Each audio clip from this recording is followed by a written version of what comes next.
하늘을 덮으시며 땅을 위하여 비 준비하시니 그가 구름으로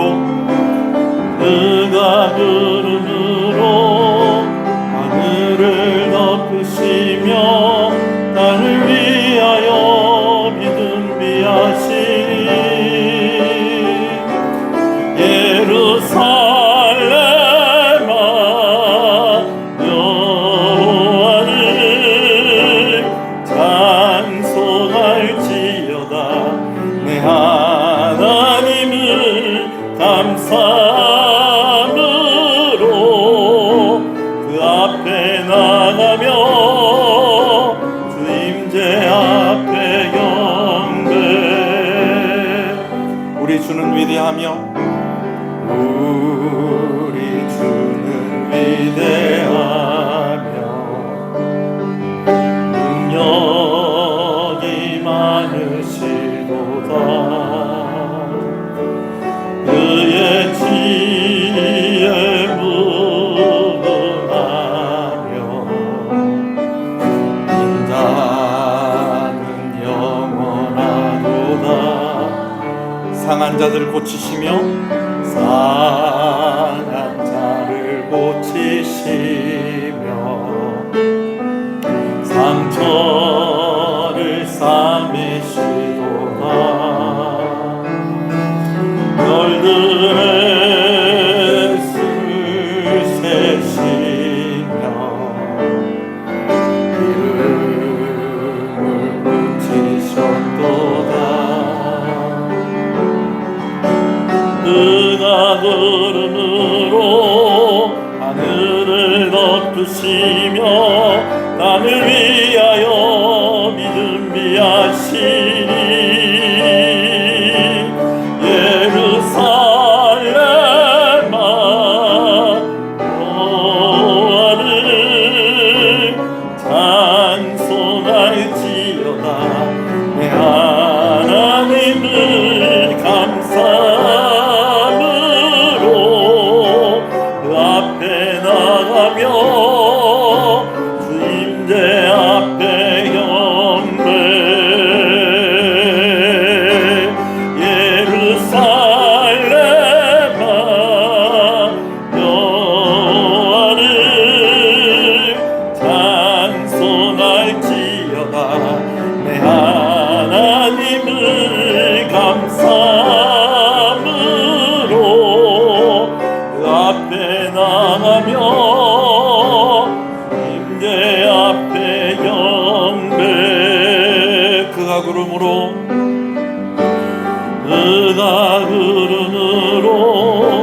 하늘을 덮으시며 땅을 위하여 비 준비하시니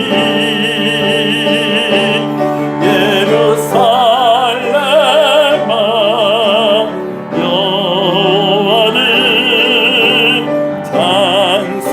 찬송할지어다.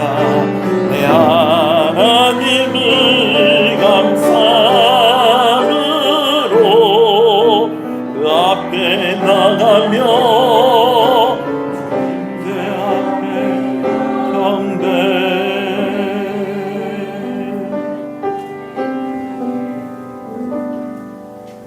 하나님의 은혜를 감사합니다. 이제 하나님의 은혜를 구하며 하나님의 뜻을 구하며 응답받고자 하는 소원을 가지고 하나님 앞에 나온 이들이 모두가 만족을 얻는 귀한 은혜의 시간이 되게 하여 주시옵소서. 우리가 죄책감 가운데 눌려 살아가는 것이 아니라 예수 그리스도의 보혈의 능력으로 우리를 살게 하셨사오니 아버지, 이 시간에도 우리를 정결케 하시고 우리의 죄를 용서하시고 오직 주의 성령으로만 충만케 하시어서 오늘 우리를 통하여서 영광을 받으시고 하나님을 통하여서 우리에게 공급되어지는 귀한 은혜가 이곳에 있는 모든 사람 한 사람도 빼놓지 않고 모두가 그 은혜 가운데 있도록 하나님 도와주시기를 간절히 소원합니다. 시종을 주님께 의지합니다. 성령으로 충만케 하여 주시옵소서. 예수님 이름으로 기도합니다. 아멘. 할렐루야. 우리 앞뒤 옆 사람 인사하시겠습니다. 잘 오셨습니다. 주 안에서 잘 되고 있습니다. 더 잘 됩니다. 갈수록 잘 됩니다. 반드시 잘 됩니다. 할렐루야. 말씀을 함께 보겠습니다. 사무엘상 17장 말씀입니다. 사무엘상 17장.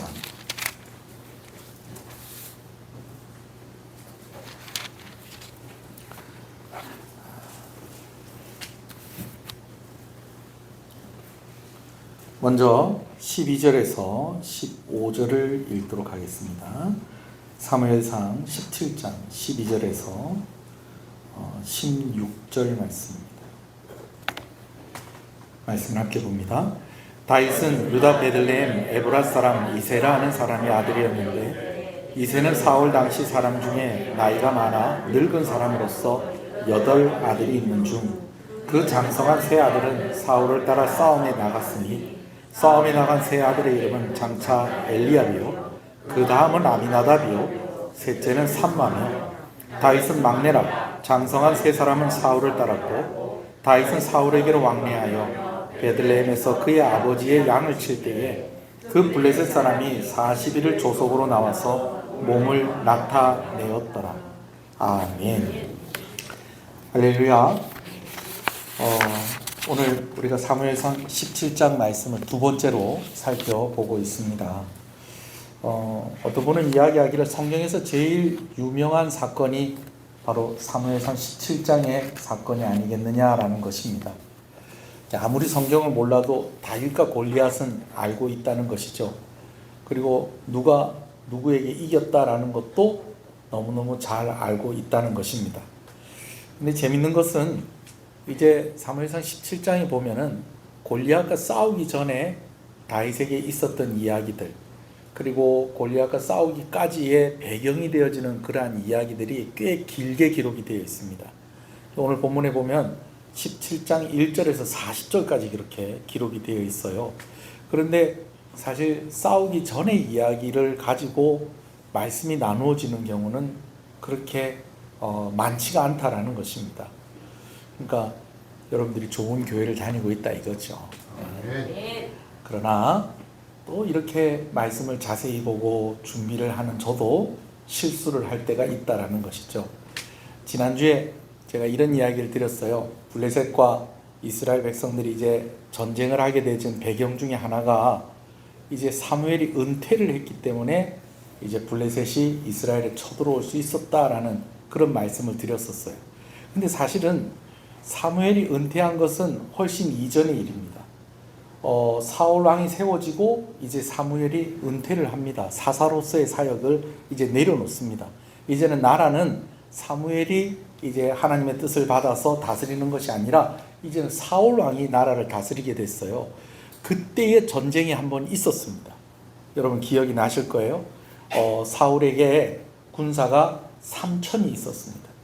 그 중에서 이제 일부는 요나단에게 이제 주고 아들인 요나단에게 맡기고 일부는 이제 사울을 이제 호위하는 그런 역할을 하고 있었는데 이 요나단이 이제 블레셋 군과 이제 접경 지역에서 이제 블레셋의 수비대를 이제 치게 되어지죠. 그래서 그거를 핑계로 해서 아주 블레셋이 대대적으로 아주 군사들을 끌고 옵니다.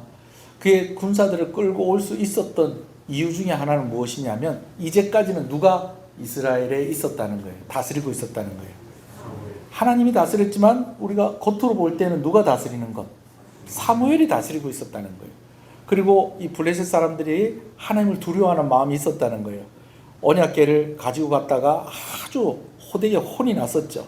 그러니까 사무엘이 있는 동안에는 도저히 건드리지 못하였다가 이제 사무엘이 은퇴를 하고 사울 왕이 되었다는 소식을 듣고 이제는 좀 싸울 만하겠다. 그래서 한번 전쟁을 한 적이 있었습니다. 그래서 제가 지난주에 말씀을 드릴 때에 그때의 상황과 조금 좀 혼돈이 되어서 여러분들한테 설명을 한다는 것이 사실은요. 사무엘이 은퇴를 한 것은 벌써 은퇴를 했고요. 지난주의 상황은 어떤 상황이냐면 사무엘과 사울 왕이 결별한 상황입니다. 여러분 전쟁을 일으키려고 하면요. 그냥 뭐 한두 가지 이렇게 계산을 해서 전쟁을 일으켜서는 안 되는 겁니다. 왜냐하면 사람이 죽고 사는 문제잖아요. 그렇죠? 그렇기 때문에 정말 치밀하게 정보를 수집하고 정말 준비를 많이 해야지 전쟁을 치를 수가 있는 것입니다. 자, 그런데 이제 실제로 한 20년 동안 또 전쟁이 없었어요. 그때 그 사울 왕이 되고 한 1년쯤 지났을 때 전쟁이 있고 난 뒤에, 왜냐하면 그들이 보니까 사울 왕인데도 누가 함께 하시더라는 거예요. 하나님이 함께 하시더라는 거예요. 그런데 성경에 그렇게 기록이 되어 있지는 않지만 아마도 블레셋에도 그 정보가 들어갔을 거라는 거예요. 무슨 정보가? 사무엘하고 사울이 이제는 함께 하지 않는다는 것이죠.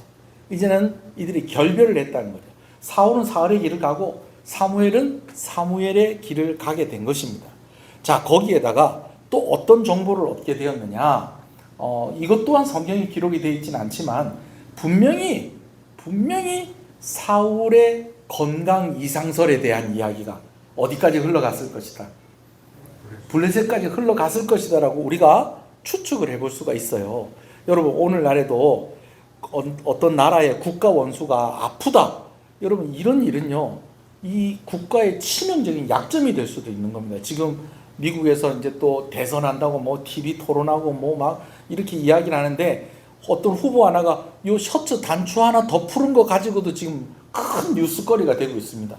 셔츠 단추 하나 푸른 게 왜 뉴스거리냐면 이게 건강이 안 좋아서 셔츠 단추 하나 더 풀었다는 거예요.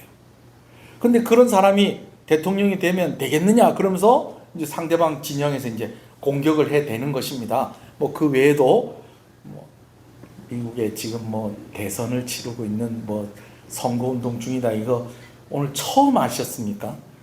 예, 워낙 바쁘게 살다 보니까 미국까지 못 챙기시겠어요? 여튼 사울 왕이 건강 이상설, 제가 지금 건강 이상설이라고 이야기를 하지만 사실은 무슨 건강입니까? 이 정신 건강이에요.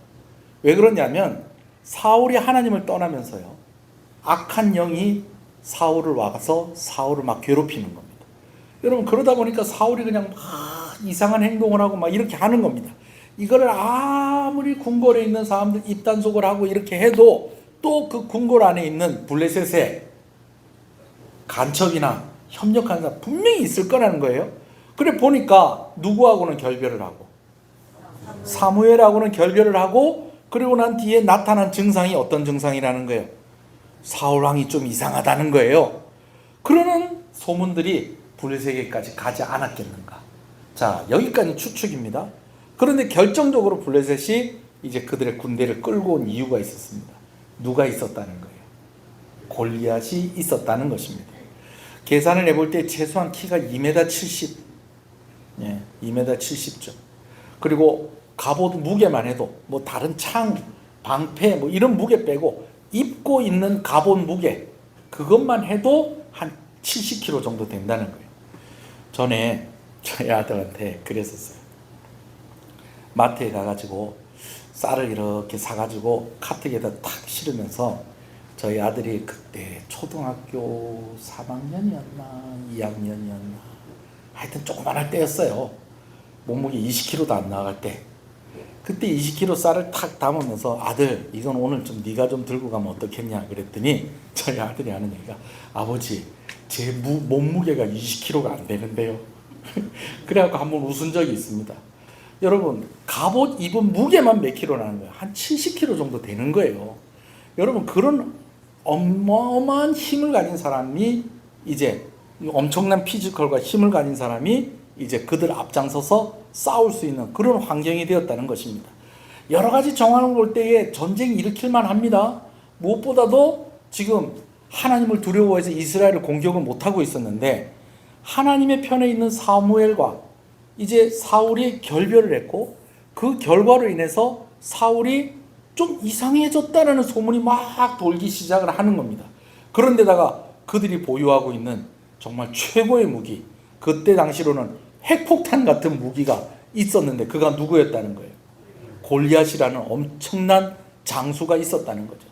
그래서 이제 블레셋이 이제 쳐들어오는데, 제가 그것을 설명하는 과정에서 앞부분과 조금 헷갈리는 것이 있었다라는 것 좀 이해해 주시면 좋겠습니다.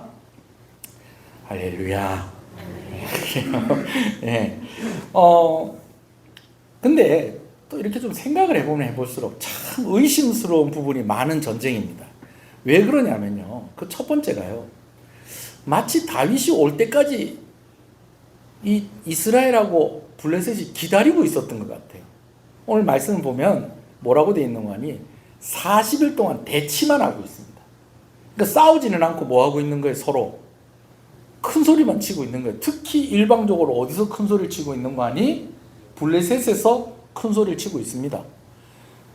조속으로 나갔다고 그러니까 아침 저녁으로 해 뜨면 이제 블레셋의 골리앗이 나가서 이제 이스라엘 백성들한테 소리를 꽥꽥 지르는 겁니다. 나오이라! 나와서 한번 붙자 이거죠.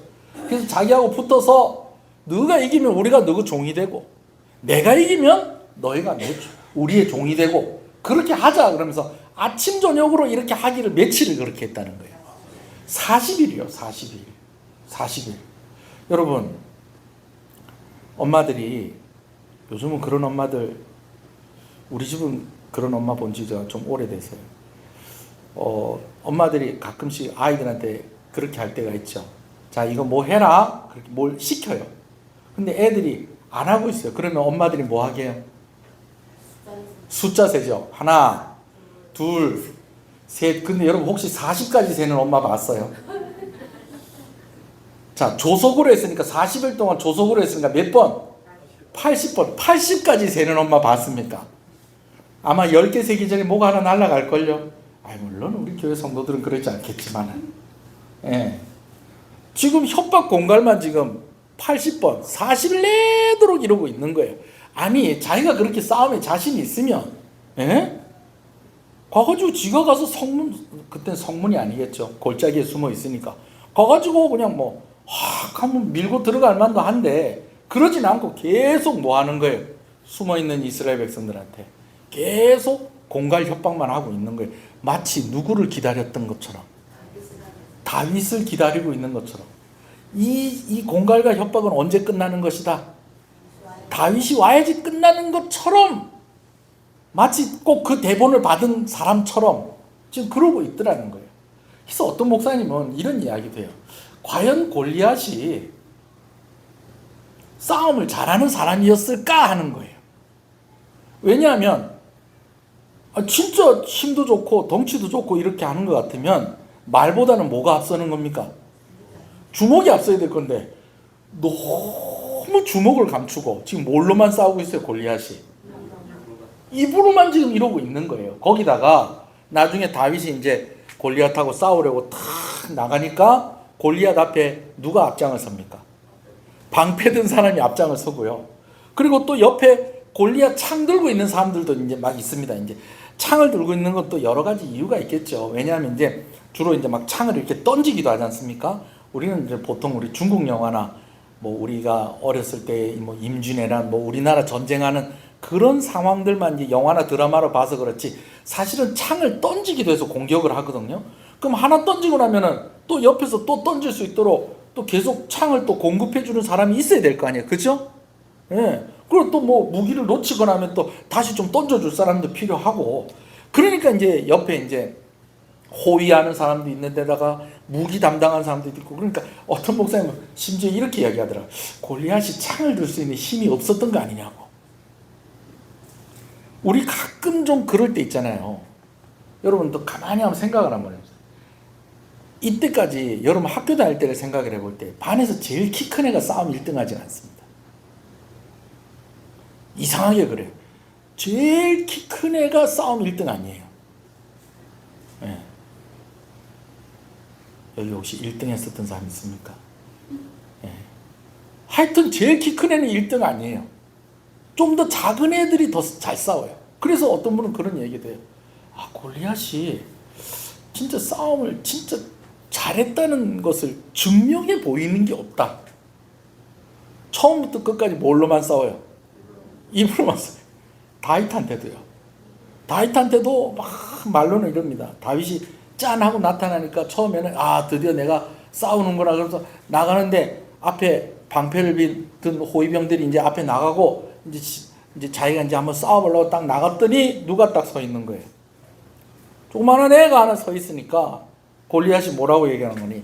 네가 나를 개로 여기고 막대기를 가지고 내게 나왔느냐? 실제로 다윗이 진짜 이 군복을 입고 나온 게 아니라 이 다윗의 일상복. 다윗의 일상복은 무슨 유니폼일까요? 목동 유니폼입니다. 목동 유니폼. 그거 입고 나가놓으니까는 뭐 물매하고 이렇게 들고 가긴 했지만은 그래도 눈에 띄는 건 뭐예요? 막대기, 지팡이 같은 막대기 들고 오니까는 골리앗 입장에서 막 기가 막힌 일인데, 여러분 그게 골리앗의 공격의 끝이었습니다. 뭐 하다 말았다는 거예요? 말로 하다 말았다는 거예요. 그러나 여러분 또 너무 또 그래 버리면 다윗이 골리앗을 이기는 게 너무 우스워지잖아요. 아까도 얘기했듯이 갑옷 무게만 해도 엄청났다는 거예요. 거기다가 40일 동안 조석으로 아침 저녁으로 가서 막 협박을 하는데, 여러분 같으면 어떡하겠어요? 골리앗이 여러분들이 골리앗 같으면 뒷짐을 딱 쥐고 왔고 나오이라 싸워보자 이렇게만 했겠어요? 좀 뭐 이렇게 창도 좀 흔들어 보고, 예? 그 다음에 창 같은 거 이렇게 하고 팍 던지는데 막 창이 한 150m 막 날아가도록 막 던지고, 여러분 이렇게 안 하겠어요? 안 해요. 예?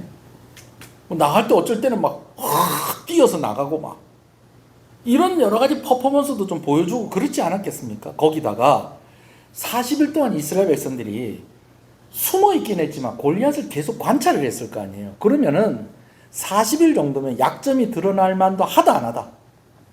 약점이 드러날 만도 해요. 가만히 보니까 걸음걸이가 좀 이상하다. 가만히 보니까 오른손을 쓰는데 왼손을 안 쓰는 것 같다.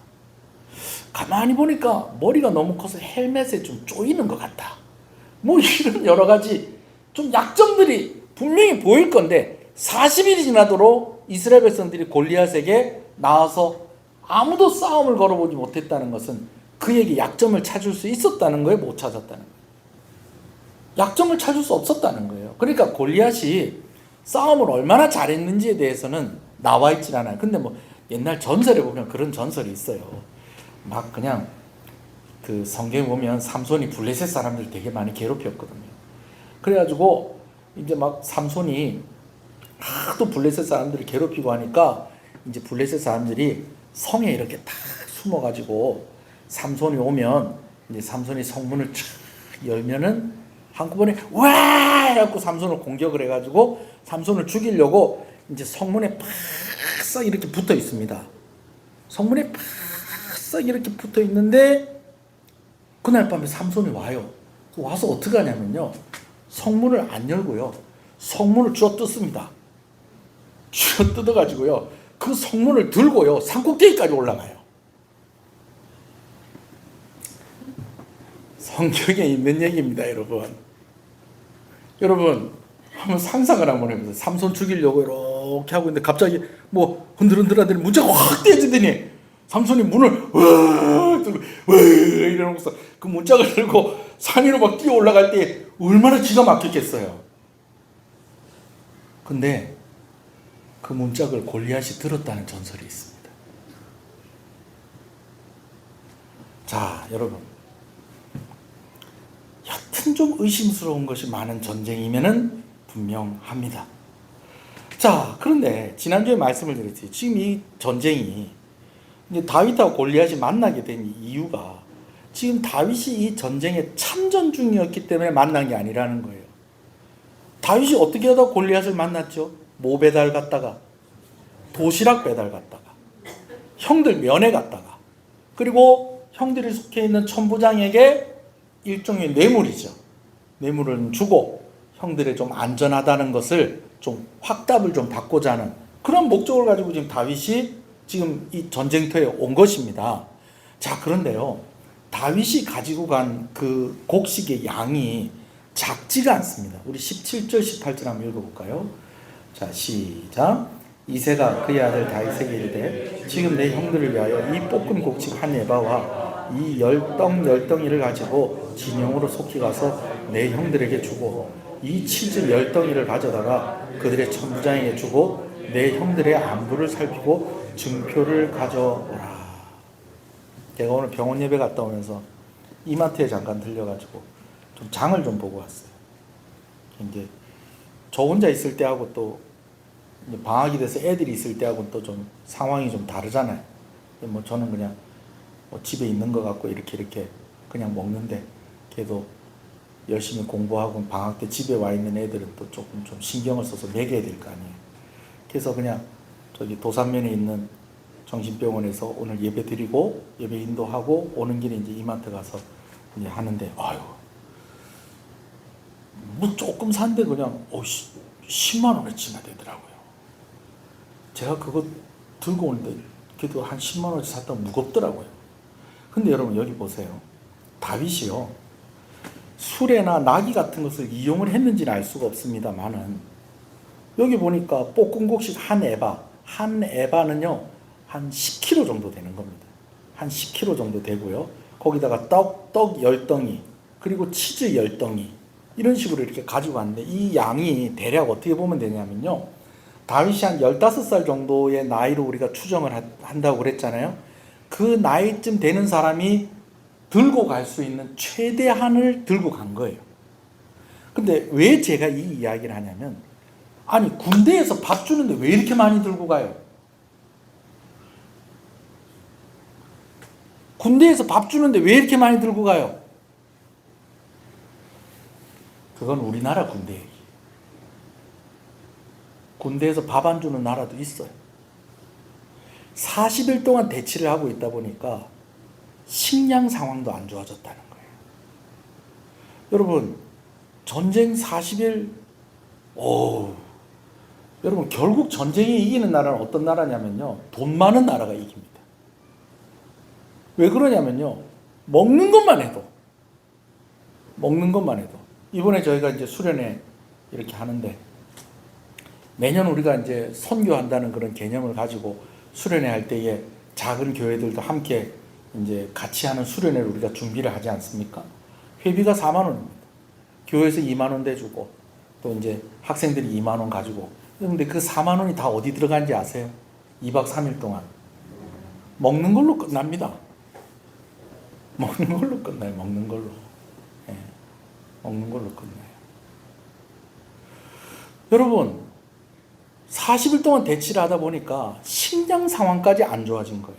그러니까 아버지가 그 얘기를 듣고 전쟁터에 나가서 우리 아들이 죽으면 안 되겠는데, 더더군다나 어떻게 죽으면 안 되겠다?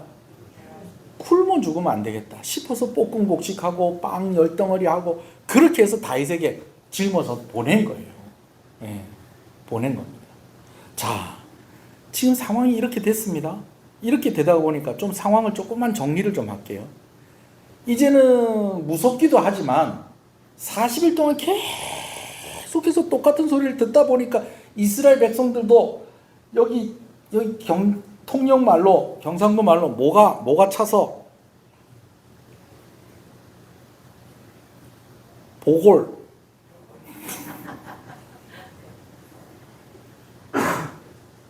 서울 말로는 약이 오를 대로 오른 거예요. 니 나가서 싸우라고. 아니 나 못 싸운다 하면서도 골리앗이 막 뭐라고, 아우 저거 오늘 또 나와서, 아침에도 저런데 저녁 때 또 나와서 또 저래. 아유 저거 진짜 내가 진짜 한 방이면 내가, 그러면 이제 서로 쳐다보면서 진짜 뭐냐 나간다구나 그러면서 뭐 이러면서도 막 이제 화가 나는데, 밥이 제대로 나온다 안 나온다? 밥이 제대로 안 나오고 집에는 갈 수 있다 없다?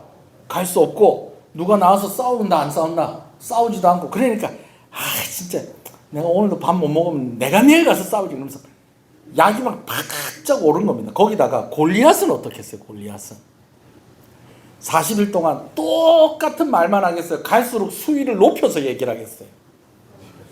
처음에는 이스라엘 백성들이여 나와 함께 싸워보세나.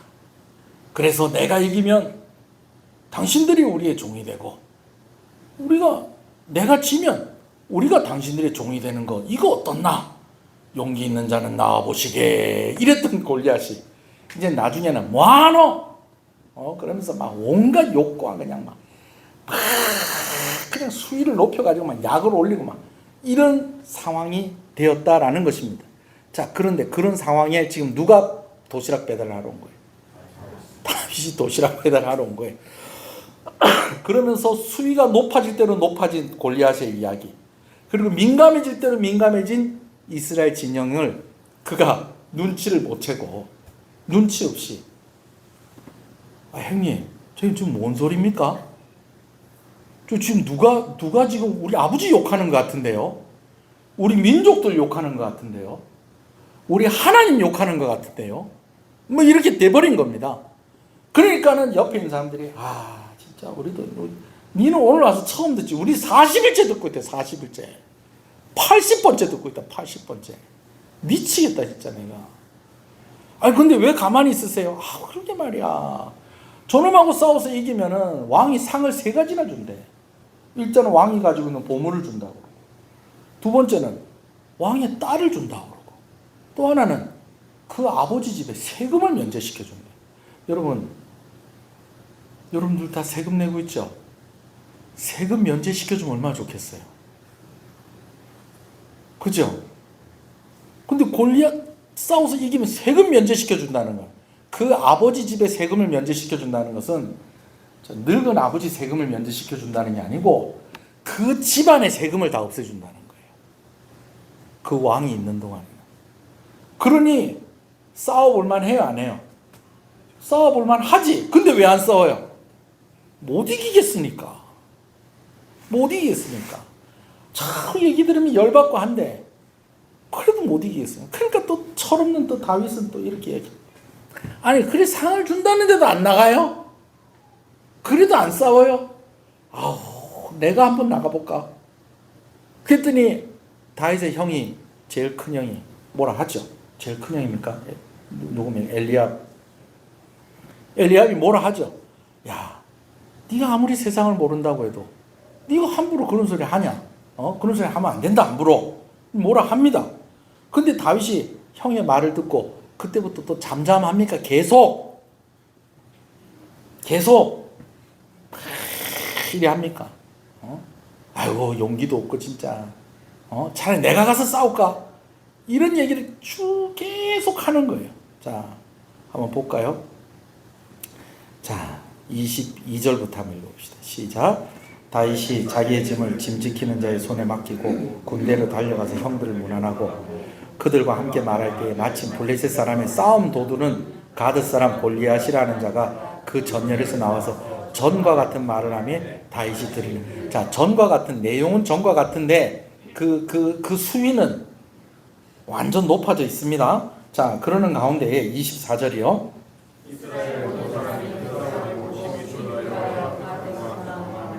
아니 처음에 와갖고 야 네가 엘리압 동생이구나, 네가 삼마 동생이구나 하면서 또 먹을 거 들고 왔으니까 또 얼마나 와서 또 친한 척을 했겠어요, 그죠? 근데 와서 또 골리앗이 또 뭐라 소리를 지르니까 또 갑자기 또 쪼그라들어갖고 또 다 숨어 있는 거예요. 그러니까 다윗이 형님들 사람들 왜 이럽니까? 그랬더니 형들이 조금 설명을 해주니까 진짜 왜 이런지 난 이해를 못하겠네. 내가 가서 싸워볼까? 이렇게 얘기가 되는 거예요. 25절이에요. 시작. 이스라엘 사람들에 대해 너희가 이 올라온 사람을 보았느냐? 참으로 이스라엘을 모욕하러 왔도다. 그를 죽이는 사람은 왕이 많은 재물로 부하게 하고 그의 딸을 그에게 주고 그 아버지의 집을 이스라엘 중에서 세금을 면제하게 하시니라. 제가 설명 다 했습니다. 자, 그렇게 하니까 이제 26절이요. 다윗이 곁에 서 있는 사람들에게 말하이르되 이 블레셋 사람을 죽여 이스라엘의 치욕을 제거하는 사람에게는 어떠한 대우를 하겠느냐? 이 할례받지 않은 블레셋 사람이 누구이기에 살아계신 하나님의 군대를 모욕하느냐? 백성이 전과 같이 말하이르되 그를 죽이는 사람에게는 이러이러하느라 하니라. 그러면서 얘기를 하니까 이렇게 상을 준다는데 안 싸워요? 왜 안 싸워요? 막 이렇게 얘기를 하는 거예요. 자, 그러니까 그 얘기를 듣고 이제 28절이요. 시작. 큰형 엘리압이 다윗이 사람들에게 하는 말을 들은지라 그가 다윗에게 노를 바라 이르되 네가 어찌하여 이리로 내려왔느냐? 들에 있는 양들을 누구에게 맡겼느냐? 나는 내 교만과 내 마음의 완악함을 아노니 내가 전쟁을 구경하러 왔도다. 큰형이니까 뭐라 하는 겁니다. 그리고 다윗도 보니까 형한테 혼날까봐 형 앞에서 얘기 안 하고 살 내려와가지고 다른 사람들하고 막 이렇게 얘기를 했던 것 같아요. 성경 자세히 보면 재밌습니다. 29절 읽어볼까요? 시작. 다윗이 이르되 내가 무엇을 하였나이까 어찌 이유가 없으라. 아 형님 왜 나한테 뭐라고 그러세요? 의역을 하면 이 말입니다. 자 30절이요. 돌아서서 다른 사람을 향하여 전과 같이 말하며 백성이 전과 같이 대답하니 아 왜 그런데 왜 안 싸우세요? 근데 네 같으면 싸우겠나 그러면서 이제 뭐 얘기를 하는 겁니다. 자 그런데 이 이야기가 누구에게까지 갔다는 겁니까? 사울 왕에게까지 간 것입니다. 31절입니다. 시작.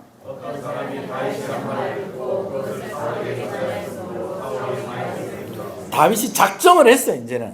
이제 내가 한번 나가서 싸워봐야 되겠다. 근데 싸워서 나간다고 그러면 누가 말릴 거예요? 형들이 말릴 거 아니에요. 그러니까 한번 갈 때까지 가보자 그래갖고 계속 이제 다른 사람들한테 계속 이제 자기가 이제 도발을 하는 겁니다. 자, 그렇게 했더니 사울 왕에게 전달이 돼서 그래서 왕에게 불려갑니다.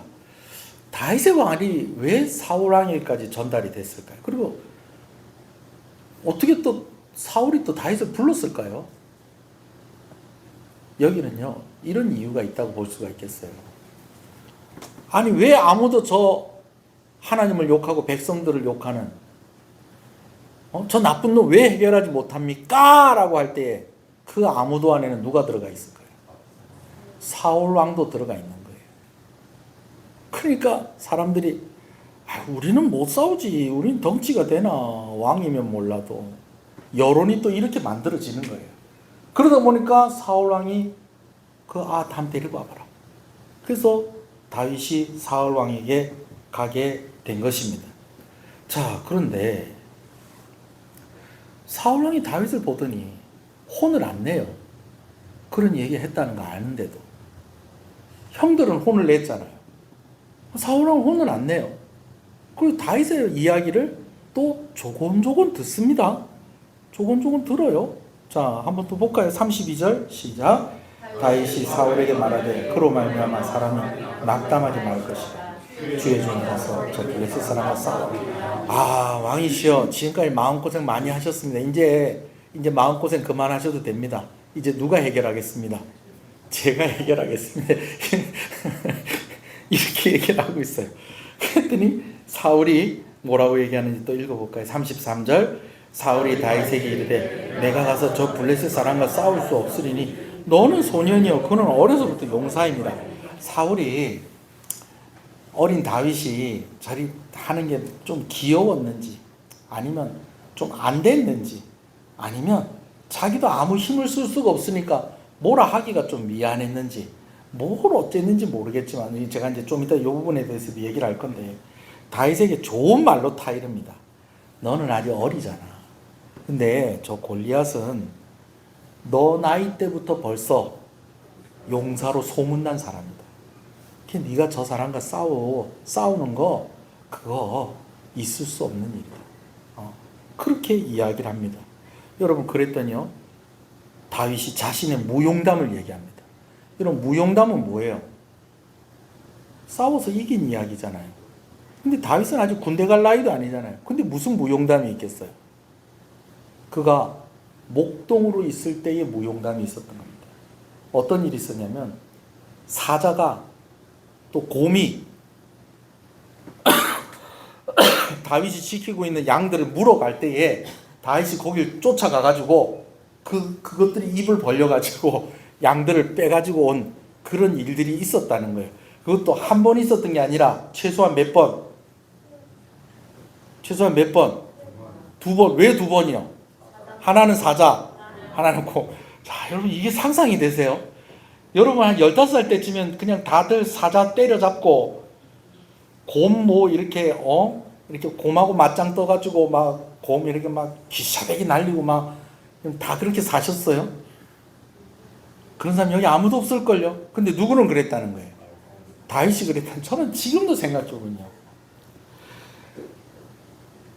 뛰어서 쫓아가는 것도 힘들 것 같아요. 사자가 양 물고 뛰면요 사람이 사자보다 빨리 뛸 수 있을까요? 물론 입에다 뭐 하나 물고 간다 하지만 뛰어가는 그것도 대단하다고 생각해요. 근데 가가지고 사자 입을 벌려서 그 안에 있는 양을 꺼내와요. 여러분 이래서 제가 성경 읽는 게 진도가 잘 안 나가요. 머릿속에 그려보면요, 이거는 진짜 왕이 한 대 때리고 집에 돌려보내야 됩니다. 어디서 뻥을 치고. 그때 사울왕이요, 이 얘기를 다 듣고요, 다윗이 싸움을 하는 것을 허락을 합니다. 골리앗하고 싸웠다는 얘기는 많이 들었는데, 또 이런 얘기 들으니까 또 좀 오늘 말씀이 좀 새롭지 않습니까? 제가 전에 옛날에 한 10년 전에 제가 이 이야기 주제를 가지고 수요일 예배 때 설교를 한번 한 적이 있었어요. 요 부분만 가지고. 근데 여러분, 사울왕이 좀 이상하지 않아요? 왜 그 얘기를 듣고요, 다윗의 형처럼 뭐라 하지도 않아요. 그리고 너에게 진짜 그런 일이 있었니? 진짜 믿어주는 것 같아요. 그러면서 누구하고 싸우는 것을 허락을 해요. 골리앗과 싸우는 것을 허락을 합니다. 심지어는요, 자기가 입고 있던 갑옷도 내어주면서 너 이거 입고 나가서 싸우라, 이렇게까지 하는 모습을 봅니다. 자, 일단 37절 한번 읽어봅시다. 자, 시작.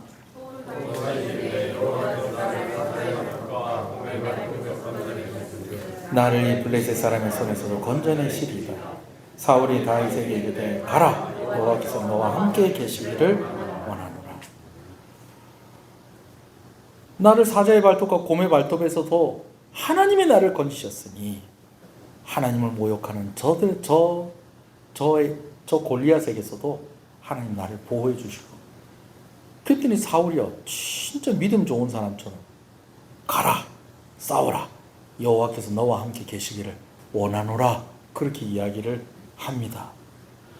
자, 오늘 얘기 여기까지입니다. 여기까지인데, 그래도 좀 우리 교훈을 좀 나눠야 되겠죠. 교훈을 나누기 위해서 두 가지 질문을 좀 하려고.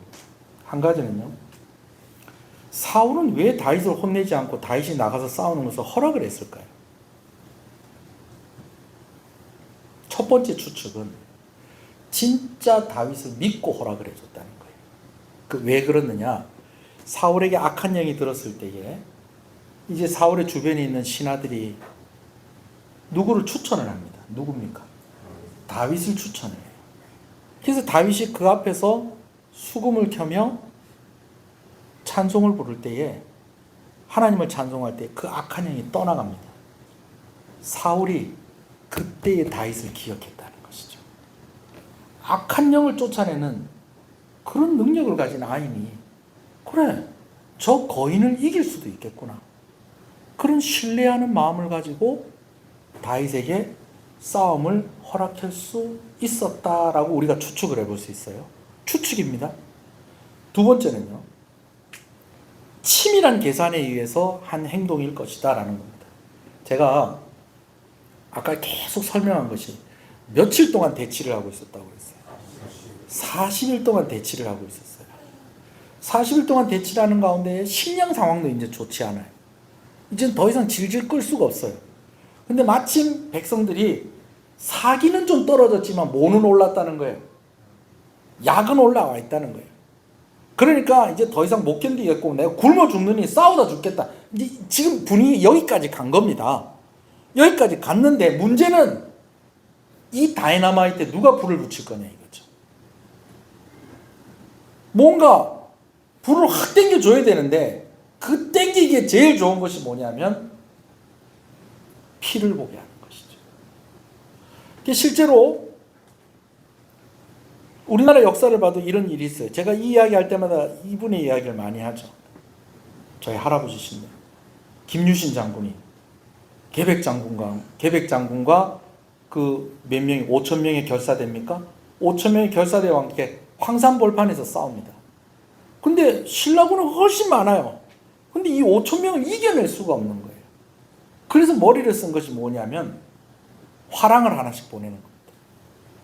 화랑을 하나씩 보내는데 화랑들이 갈 때 이제 죽기 전에 뭐 하냐, 화장을 예쁘게 여자같이, 거기다 이 화랑들이 어려요. 이 어린 화랑들이 화장을 예쁘게 하고 가가지고 계백이 나와! 그러면은 이제 야, 너 아직 너무 어리다, 너 집에서 조금 더 커서 와라, 막 이러면서 돌려보내고 또 그렇게 하는 거예요. 그런데 계속 와가지고 나와 그러면서 나하고 싸워 그러면서 나와 그렇게 했던 그 유명한 화랑 이름이 뭔지 아세요? 예? 관창. 그래 가가지고 나중에는 피투성이가 돼서 어린 화랑이 시체가 돼서 돌아오는 것을 보고 신라 군대가 저 어린 것들도 저기 나와서 저렇게 싸우는데 우리가 왜 지금까지 이렇게 의기소침해서 이러고 있었냐. 그래 와 하고 가가지고 그래가지고 계백과 5,000명의 결사대를 황산벌판에서 이긴 거 아닙니까? 신앙이 좋으려면 역사도 좀 알아야 돼요. 성경을 좀 알려면. 예. 사울왕이 그런 계산을 하지 않았을까? 어린 다윗이 가가지고 무참하게 골리앗에게 죽는 것을 보면 최소한 누가 먼저 흥분해서 싸우러 나갈 거고, 그죠? 형들이 흥분해서 나갈 거 아니에요. 유다 지파가 또 나갈 거고. 예.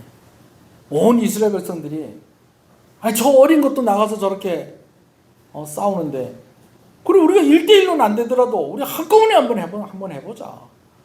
그런 계산을 가지고 사울왕이 허락하지 않았겠느냐라는 것입니다. 저는 후자에 조금 더 무게를 좀 두고 싶습니다.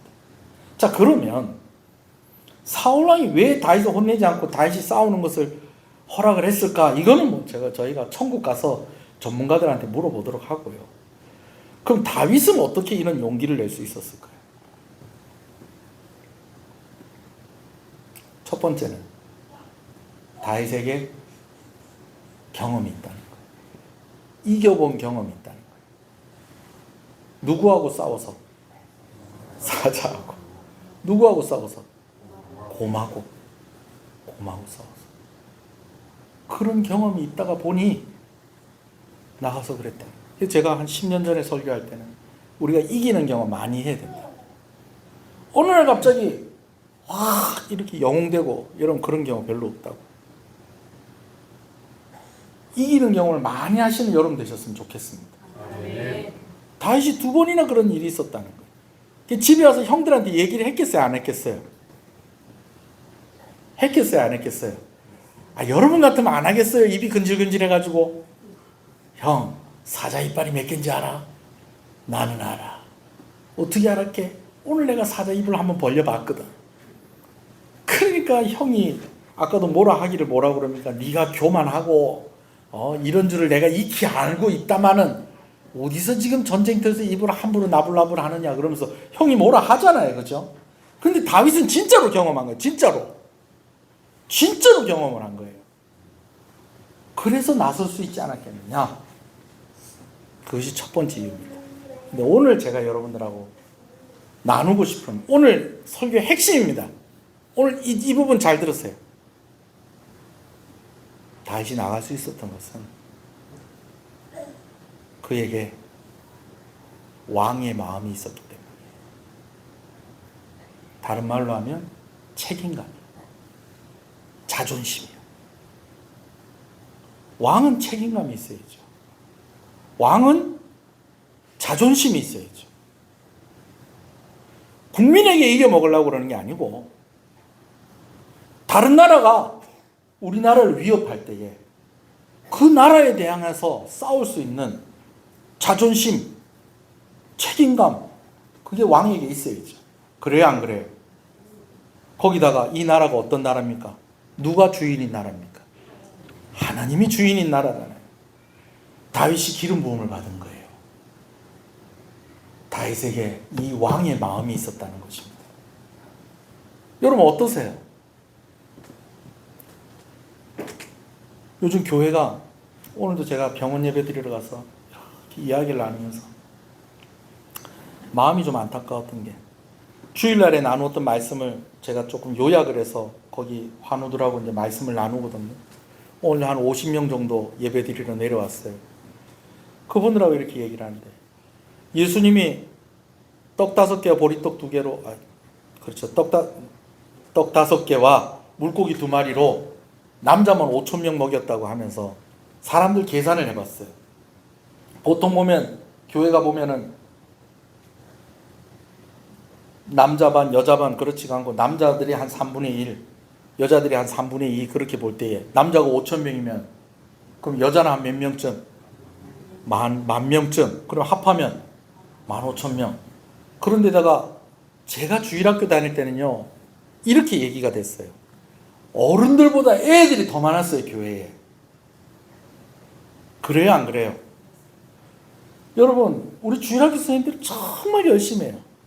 요즘 막 간사님 설교하는 거 이렇게 들어보면요 제가 그 내용은 잘 들리지가 않는데 제가 사무실에 있으면 막 간사님은 막 피를 토하고 막 입에서 막 불이 나오는 것 같아요 막.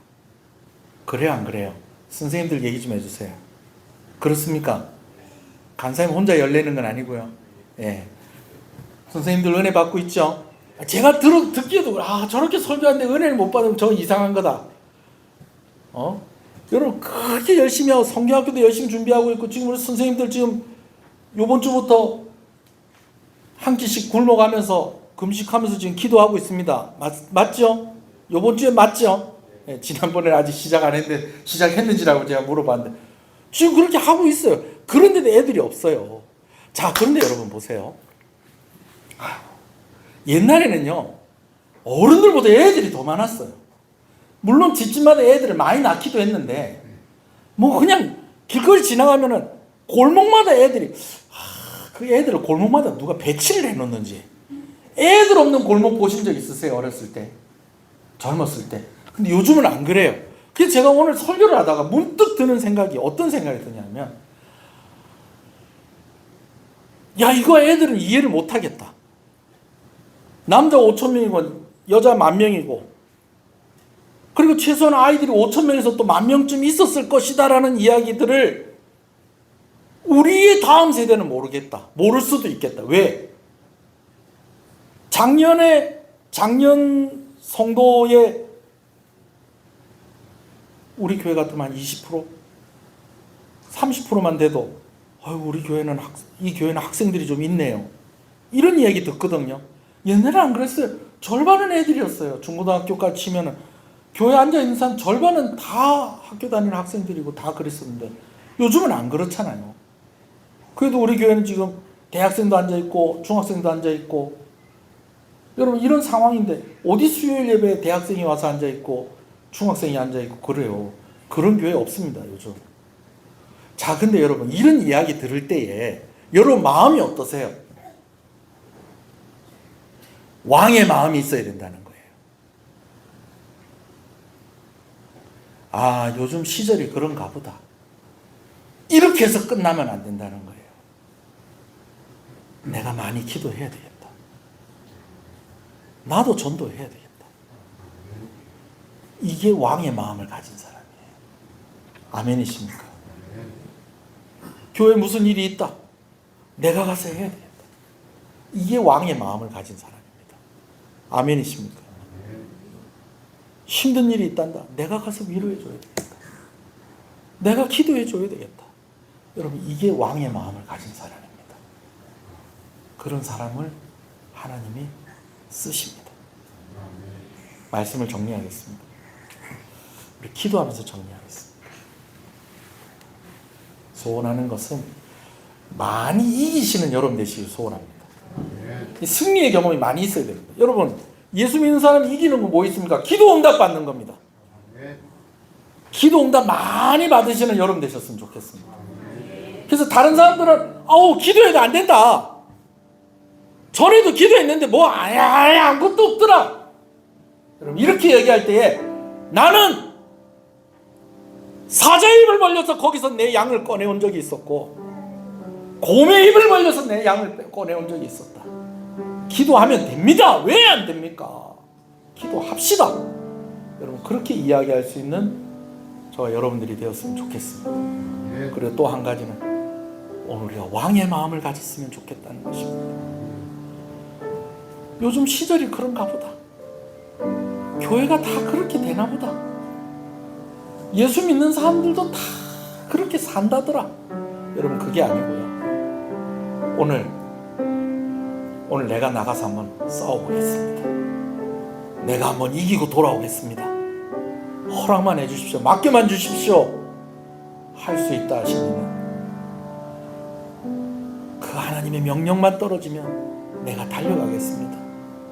안타까운 마음을 가지고 조국 교회의 현실과 잃어버린 영혼들을 향한 안타까운 마음들, 교회를 볼 때에 누군가 나 아니라도 누군가 하겠지라는 그런 마음보다도 내가 가서 해야지 라고 하는 그런 마음을 가지게 해주시옵소서. 첫 번째 기도 제목입니다. 하나님, 내가 이기는 경험을 하게 해주십시오. 두 번째 기도의 제목입니다. 하나님, 나에게 왕의 마음을 주시옵소서. 우리 한번 주님의 이름을 부르고 우리 한번 기도하겠습니다. 주여, 주여,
이기는 경험을, 이기는 연습을 많이 한 성도들이 되게 하여 주시옵소서.